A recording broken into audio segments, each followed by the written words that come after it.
បាទជំរាបសួរបងប្អូនទាំងអស់គ្នាដូចជាបងប្អូនដែលរៀនថ្នាក់ទី12ក៏ដូចជា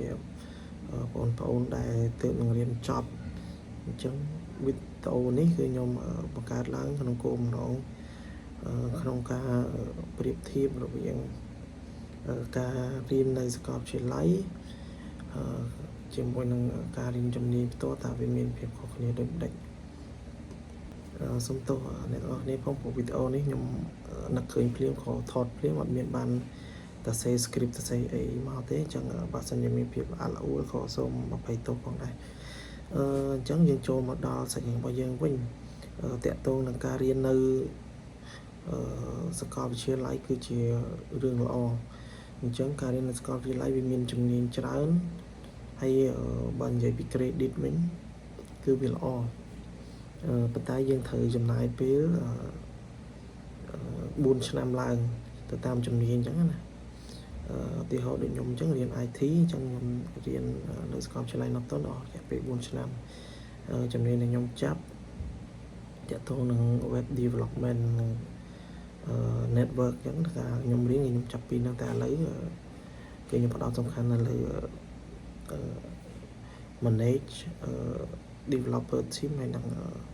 data analyze ចឹងការងារខ្ញុំរងថ្ងៃគឺខ្ញុំធ្វើទាក់ទងនឹងការវិភាគទៅលើទិន្នន័យដោះស្រាយបញ្ហាស្វែងរកដំណោះស្រាយដើម្បីធ្វើឲ្យការអភិវឌ្ឍ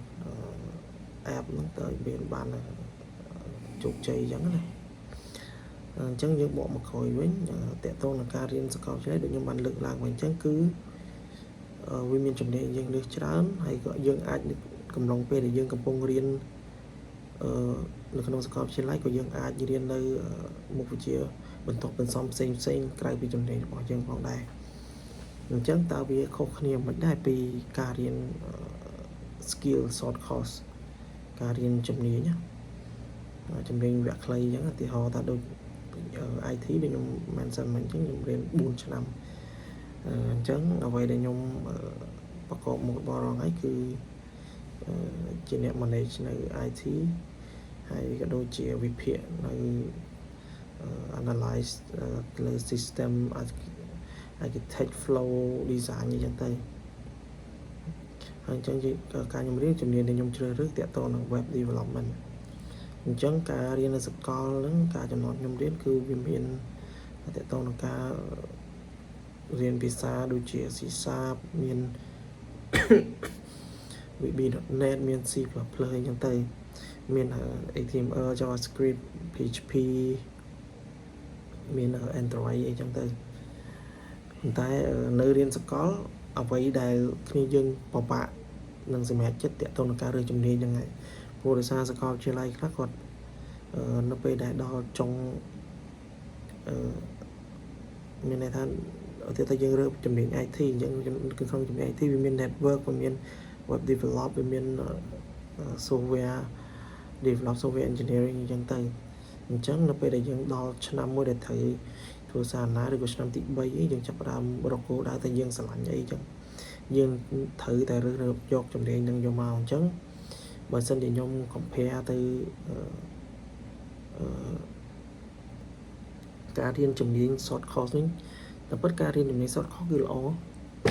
អាយ៉ាសំទោសគឺវាល្អដោយសារមូលហេតុអីគឺទីមួយតកតងនឹងពេលវេលាយើងអាចឧទាហរណ៍ថាឥឡូវ course មួយវាចំណាយពេល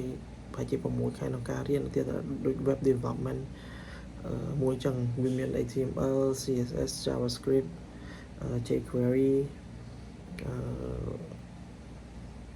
PHP ជា server side back end អីចឹងទៅសម្រាប់ basic web development អញ្ចឹងណាចំណាយពេលប៉ុណ្្នឹងអញ្ចឹងសួរថានៅពេលដែលយើងរៀនប៉ុណ្្នឹងតើយើងអាចរកការងារធ្វើបានអត់គឺបានព្រោះដោយសារក្រុមហ៊ុនខ្លះការរើសបុគ្គលិកគឺគេមិនផ្ដោតសំខាន់ទៅលើតើតែយើងមានបញ្ញាបត្រទេគឺគាត់អាចឲ្យតែយើងមានសញ្ញាបត្រដែលមានតម្លៃស្មើគឺយើងអាចដាក់ពាក្យទៅធ្វើការកន្លែងគាត់បានអញ្ចឹងទៅអញ្ចឹងបើសិនជាយើងចង់បន្តទៀតសួរថាឥឡូវយើងរៀនដល់ប៉ុណ្្នឹងយើងចប់មែនអត់ទេ យើងអាចជ្រើសរើសការរៀនចន្លោះពេលណាមួយដែលយើងអាចមានពេលបើសិនជាករណីដែលទីមួយតកតងនឹងយើងមិនមានធនធានគ្រប់គ្រាន់ក្នុងការរៀននៅសាកលទី1ទី2យើងធ្វើការផងរៀនផងមានន័យថាយើងឆ្លាញ់ផ្នែកខាង IT តោះមកយើងចង់ជ្រើសរើសយើងប៉ុន្តែយើងជាប់រវល់ធ្វើការតែយើងអត់ចង់ទៅរៀននៅសាកលវិទ្យាល័យវាយូរអញ្ចឹងយើងអាចជ្រើសរើសយកការរៀនជំនាញវគ្គខ្លីៗទៅដើម្បីគុំគ្នាមិនមែនរៀនប៉ុណ្ណឹងចប់ទេគឺយើងត្រូវមានគោលដៅរបស់យើងអញ្ចឹងមុននឹងយើងនឹងទៅរៀនក៏យើងត្រូវធ្វើការ research ឬក៏សួររៀនច្បងតែឥឡូវទីថាខ្ញុំចង់ខ្លាចជា web developer តែខ្ញុំត្រូវរៀនអីខ្លះអញ្ចឹង search ច្បងយើងឬក៏យើងអាច search នៅអ៊ីនធឺណិតថាវាមាន1 2 3 5យើងចុះមាន step របស់វាទីថាដំបូងយើងត្រូវរៀន HTML ឲ្យចេះបន្ទាប់មកដើម្បីរៀន HTML ឲ្យចេះដើម្បី build គ្រោងរបស់ website អញ្ចឹងទៅបន្ទាប់មករៀន CSS ដើម្បី apply style ទៅលើគ្រោងដែលយើងបានរៀនបន្ទាប់មកយើងចង់ឲ្យ website ទៅជា dynamic យើងត្រូវទៅរៀន PHP រៀនអីបន្តអញ្ចឹងមកប៉ុណ្្នឹងហើយយើងចង់រៀន advance តកតងទៅលើ back end PHP ទៀតយើងអាចទៅរៀន Laravel រៀនអីពីលើមកតង់ទៀតអញ្ចឹងទៅហើយបន្ទាប់មកដើម្បីចង់បានភាពងាយស្រួលតែយើងត្រូវរៀនទៀតរៀន Vue.js រៀន React រៀនអីអញ្ចឹងទៅយើងមិនមែនរៀនប៉ុណ្្នឹងចប់ទេព្រោះតែយើងអ្នករៀន IT យើងត្រូវតាមឲ្យទាន់នៅ trend សម័យកាលរបស់ពិភពលោករបស់ technology មិនមែនយើងរៀននៅសាលាប៉ុណ្្នឹងចេះតែប៉ុណ្្នឹងចប់ទេគឺយើងត្រូវរៀនរហូតរៀនខ្លួនឯងរហូតអញ្ចឹងដល់ពេលដែលយើងមានគ្រឹះអស់ហ្នឹងហើយយើងអាចធ្វើការ research ខ្លួនឯងបានអញ្ចឹងបើខ្ញុំចង់ប្រៀបធៀបថាមិនមែនតតែយើងរៀនសាកលវិទ្យាល័យមានបញ្ហាបាត់គេយកទៅការទេគឺយើងអាចចាប់ផ្ដើមបើសិនជាយើងខ្វះខាតទុនធានយើងអាចចាប់ផ្ដើមជំនាញបានខ្ញុំឧទាហរណ៍មួយចុះតើតើនឹងការរៀនជំនាញខ្លីមិនមែនខ្ញុំនិយាយនេះមិនមែនសំដៅទៅលើតែ IT ទេគឺវាអាចមានជំនាញច្រើនណាស់ដែលយើងអាចរៀនវគ្គខ្លីបានហើយអាចរកបានចំណូលច្រើនជាងដែលយើងធ្វើការ office ផងក៏មានដែរដូចជាជាងដូចការរៀនជាងអញ្ចឹងណារៀនជា skill hard skill ដូចជាជាងសន្តិជាជាងទូរស័ព្ទជាងឡានជាងម៉ូតូអញ្ចឹងឥឡូវគឺបើសិនជាយើងចេះធ្វើ marketing ខ្លួនឯងទៀតការរកចំណូលទៅបានច្រើនតាមខ្ញុំតាមដានបរិបទសម័យកាលថ្មីនេះគឺម្នាក់ដែលគាត់ពីមុនជាងម៉ូតូធម្មតាហ្នឹងធ្វើម៉ូតូមិនសូវដាច់ទេដល់ពេលគាត់មានគំនិតមួយក្នុងការធ្វើវីដេអូប្រម៉ូទពីការងាររបស់គាត់រាល់ថ្ងៃបូករួមនឹងការបកកែនិយាយរបស់គាត់ទៀតធ្វើឲ្យមានម៉ួយខ្លះរហូតដល់អ្នកខ្លះបើកធ្វើម៉ូតូធ្វើអីនៅខេត្តមានដល់អ្នកនៅភ្នំពេញដាក់ម៉ូតូទៅឲ្យធ្វើដល់ខេត្តទៀតអាហ្នឹងគឺជាអតិពល social media អញ្ចឹងចំណុចហ្នឹងខ្ញុំចង់ compare ថាការរៀនជំនាញក៏ជាការល្អមួយដែរព្រោះបើសិនជាយើងចេះអ្វីក៏ដោយតែចេះច្បាស់មិនចាំបាច់យើងទៅមានសមត្ថភាពខ្ពស់ទេក៏យើងអាចប្រកបរបរចិញ្ចឹមជីវិតមួយដោយស្រួលបានដែរអញ្ចឹងសង្ឃឹមថាidea មួយនេះបងប្អូនដែលគាត់រៀនចប់កំតនដែលគ្មានលទ្ធភាពរៀនសាកលវិទ្យាល័យនេះកំតនអស់សង្ឃឹមព្រោះដូចខ្ញុំនិយាយចឹងសញ្ញាបត្រមិនអាចឆ្លងចាំងពីអត្តចរិតអំពីចំណេះដឹងបានទេជួនកាលអ្នកខ្លះគាត់រៀនវគ្គខ្លីគាត់អាច